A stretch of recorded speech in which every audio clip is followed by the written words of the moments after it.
Well, we're talking here with Ted Melfi, the writer-director of St. Vincent's. Ted, thank you so much for spending some time with us. Thank you. I guess I'd like to start off that, the inspiration for this film has a really interesting and a very personal story behind it. Can you share that with us? Well, the film is based on two true stories in my life, kind of melded together. So the first true story is 8 years ago, my oldest brother died, and he was 38 at the time. It was just it was awful. There's no other word. And he left behind an 11-year-old daughter, and the mother was not in the picture, and so my wife and I adopted her. And we moved her from Tennessee to Sherman Oaks, California, and we put her in Catholic school. We put her in Notre Dame High School in Sherman Oaks, which is a fantastic school. And she gets this homework assignment in her sophomore year. Find a Catholic saint that inspires you, and find someone in your real life that mimics the qualities of that saint, and do a comparison. And I guess the point of the exercise was to try to bring,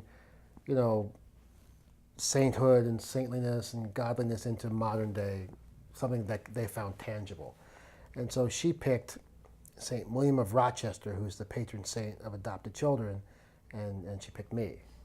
And it was like, it was a very touching kind of moment for us, and kind of a healing moment for us. But I couldn't get it out of my mind, and I said, that's the movie.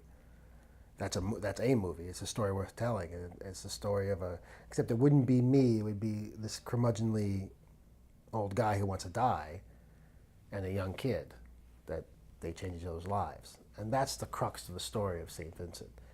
How two people on opposite ends of the social, emotional spectrum can meet and become bonded and change each other. The second part of the true story is the character of Vincent, played by Bill Murray, is actually based on my wife's father, who was just not a good guy. A Vietnam vet, he was a drinker and a smoker and a gambler and just not a good person. He left all his children. He abandoned my wife when she was 9. And then she went to a seminar in Los Angeles 25 years later, one of those Find Your Life kind of weekend seminars. And she gets this this assignment to get complete or make amends with everyone in her life that she needs to make amends with. And so she writes this Dear Dad letter, and she mails it to this address she finds in the white pages. And 2 weeks later, the phone rings, and Kim, it's your dad. And she just started crying. And that event changed her life forever, because they became father and daughter and had a love affair as father and daughter for the last 10 years of their life, where they talked almost every day. And that's Vincent. Wow, what a wonderful story that is. Yeah. The fictitious Vincent in the film, played by Bill Murray, he's, I guess, what you call not the most likely candidate for a halo that you could come across. But he really kind of embodies what Robert Louis Stevenson said about sainthood, that a saint is simply a sinner who keeps trying. Do you think Vincent fits that definition? Oh, he's a sinner from the beginning. He's set up in the movie as a sinner, and I don't know if he ever becomes like what we would think is a saint, but he becomes a better person, and he realizes his value, and he realizes that he did saintly things for people along the way. I mean, Jesus' whole ministry was about hanging out with the sinners, because those that weren't sinners were fine. So he is he's a sinner in the movie, and becomes slightly less of a sinner, or basically he becomes a saint to someone in the movie. Sure. The screening that I attended, you spoke beforehand, and one of the things you said was that you thought, you sort of saw the film as a parable of sorts, and you thought parables were great ways, I think your words were, to touch those who don't want to be touched. Can you talk a little bit about that, and how you see films operating as parables sometimes? I think as a filmmaker or a writer or an author, a painter, you have an obligation to the audience, and the obligation is to give them a story and a message that they can understand and that can have effect on them and impact on them. The problem is that was all fine and dandy at the beginning of storytelling, way back in the day, when you could be more spot on. And it was also fine and dandy even 40 years ago, when you have movies like It's a Wonderful Life that really go for it and have a sentiment to it, but not a schmaltziness to it. I find that and even Jesus knew this, that the only way to teach people is through parable, because if you come through the front door, everyone runs away. If you come through the side or back door, they accept it. So, or they're less cynical or critical of it right away. So the movie, I want to tell stories that are parables. Is the movie overtly Catholic or Christian? No, but the themes are. Sure, Yeah. absolutely. Yeah. So if you tell stories in a parable, more people can take the story in and not feel preached to or burdened by what you're trying to say. While it's not overtly religious at all, there is a real Catholic sensibility to the film and the themes. The child Oliver attends a parochial school. There's even an infant of Prague on Vincent's dresser. Obviously, was that Catholic influence of your upbringing a conscious decision in the filmmaking? Yeah, 100%. I mean, I went to Catholic school, but I only went to Catholic school for a year. But I was an altar boy at St. Vincent, and my mom was actually a nun at one point. My uncle was a priest. My aunt was a nun. I mean, I come from a long line of Catholics and a long history of Catholicism. Yeah, it's ingrained in you. It's infused in you. Every detail in the film. The kid's Jewish, but he goes to a Catholic school, which we find so much these days. Is that Catholic school is open for anyone who wants to get a great education, and if they get a slice of God along the way, fantastic. And some of those scenes are so wonderful in the film. Yeah. You brought up Frank Capra, our mutual friend, Father Lauder, in talking about your film, had said that it reminded him a lot of a Frank Capra film. And I guess in a way you could almost see Vincent as sort of a misanthropic George Bailey. What other filmmakers influenced you in your filmmaking career? Well, I have a wide berth of filmmakers that I've loved and admired my whole life. I'm from Brooklyn, so Spike Lee's "Do the Right Thing" was like the first movie I saw and said, "God, I really, I want to do this. I love this." So that movie was so honest and so real and so awesome for me, and coming from Brooklyn.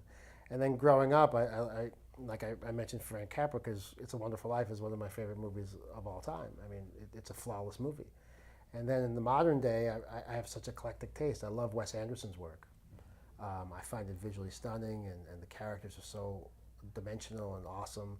And I love Martin Scorsese's work. I mean, who doesn't love Martin Scorsese's work? And David O. Russell's a big inspiration for me as well. Well, I think it's so wonderful about the films is such an authenticity. I mean, you see that you're actually in Brooklyn. You see the bridges in the background. It's not like you're shooting in Toronto and trying to pass it off. And really, the neighborhood and the surrounding is another character in the film. Yeah. Well, it was important. It was important to be in Brooklyn. I was born and raised in Brooklyn. I mean, I grew up in Williamsburg. I went to high school at Brooklyn Tech. To me, Brooklyn, we say America is a melting pot. America is not a melting pot. Brooklyn is the actual melting pot of the world. And Brooklyn, growing up, my best friends were a Puerto Rican guy, a black guy, a Chinese guy, and a Russian guy. And you just walk to school together every day. And there's no lines in Brooklyn. What I love about Brooklyn, what I love about New York in general, but Brooklyn specifically, is that I don't even know if people know what racism is in Brooklyn. Like nowadays, it's like, Brooklyn to me is like the purest place on the planet. And to shoot there and to be in the grit of Brooklyn and to see the streets and to see this character in Brooklyn, which is still rough around the edges, was where Vincent needed to live. And it made the film, to me, magical for me. There's one scene early on that a really quick shot, and I wanted to ask you since I've seen the film. One guy who knew a little bit about vice and virtue was Saint Augustine, and he said that there's no saint without a past and no sinner without a future. And there's a quick shot right at the beginning of the film where Vincent's character steals an apple from off a cart. And I was wondering, is that something that Bill Murray just improv'd, or was that kind of a clever nod to Augustine stealing the apple in his Confessions? I wasn't sure. I wasn't aware of that. No, I just told Bill, I said, Bill, I got this idea for an opening credit sequence. You're walking through a market in Sheepshead Bay, and I just want you to steal an apple. Just steal an apple, eat it, and then throw it away. And he goes, okay. And he walked down the street and at a Korean fruit stand, and we didn't ask them. He stole the apple. And he walked away, and then we paid for the apple. But he ate the apple and threw it away. I did not know that. Well, it definitely has a wonderful echo of the Confessions in there, so that's great. Someone said at the very last scene in the movie, he washes his feet with a hose. And I was like, oh, we didn't, all these things subliminally leak into your subconscious when you're shooting something. And Bill just cleaned his feet.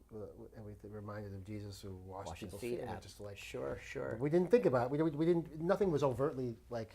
Well, it's funny that you bring up some of those happy coincidences that the great Catholic novelist Flannery O'Connor once said that she lamented our age's lack of ability to see the almost imperceptible intrusion of grace into flawed humanity. And I think there's several really beautiful grace-filled moments in your film. Were you purposely trying to show those little moments of grace even with these very flawed characters? Yeah, to me, life is a constant seesaw of good and bad, and heaven and hell, for lack of better words. One day you're laughing, and the very next day you're crying. So to me, when my brother died, for me to be able to turn that into a comedy, it's the ultimate sign of grace, of God's grace. For my daughter, my adopted daughter, to have a home and a family, and she's off to college now, and to have this movie come out that's about her homework assignment, that's God's grace.